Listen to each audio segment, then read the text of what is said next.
तो मतलब मीडिया में जो कोई भी चल रहा है झूठ चल रहा है, सब झूठ है। ভারতীয় সাংবাদিক অর্চনা তিওয়ারি অভিযোগ করেছেন কাশ্মীরের পহেলগাঁওয়ে সাম্প্রতিক হামলাকে ঘিরে ভারতীয় সংবাদ চ্যানেলগুলো লাগাতারভাবে মিথ্যা তথ্য প্রচার করছে। তিনি দাবি করছেন কাশ্মীর হামলা নিয়ে স্থানীয়দের বক্তব্য ও সরকারি বিবরণের মধ্যে ব্যাপক অসঙ্গতি রয়েছে, যা নিয়ে প্রশ্ন তুলছেন তিনি নিজেই।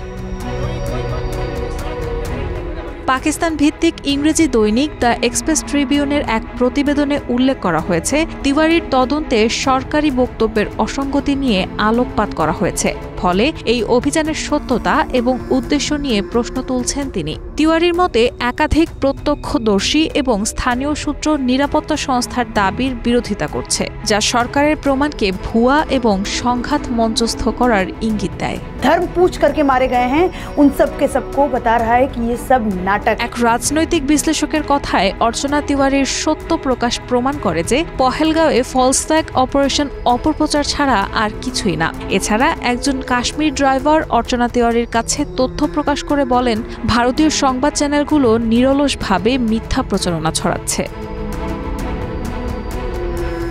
সত্য উদ্ঘাটনের উদ্দেশ্যে কথোপকথনটি রেকর্ড করে অর্চনা তিওয়ারি প্রশ্ন করেন, নবদম্পতির উপর হামলা এবং স্বামীর মৃত্যুর ঘটনা কি মিথ্যা ছিল? জবাবে কাশ্মীরি ড্রাইভার বলেন, হ্যাঁ, সবই মিথ্যা, স্বামী বেঁচে আছেন, এগুলো সবই একটা মঞ্চস্থ নাটক ছিল, ভারতে যা ছড়ানো হচ্ছে সবই মিথ্যা।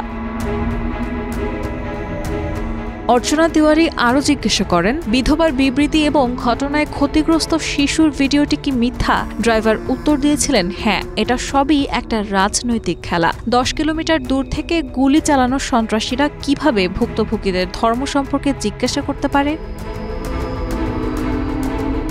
তিনি আরও বলেন, যদি মোদী সরকার কাশ্মীরদের অর্থনৈতিক নিধন বন্ধ না করে তাহলে হাতে অস্ত্র তুলে নেওয়া ছাড়া আর কোনো উপায় থাকবে না। অর্চনা তিওয়ারির এই অনুসন্ধানী প্রতিবেদন ভারতীয় সংবাদ মাধ্যমের নিরপেক্ষতা ও সরকারি বিবৃতির বিশ্বাসযোগ্যতা নিয়ে সৃষ্টি করেছে গভীর সংশয়। পহেলগামে হামলার পর থেকে ভারত পাকিস্তান গত কয়েকদিন ধরে তীব্র বাকযুদ্ধে জড়িয়েছে।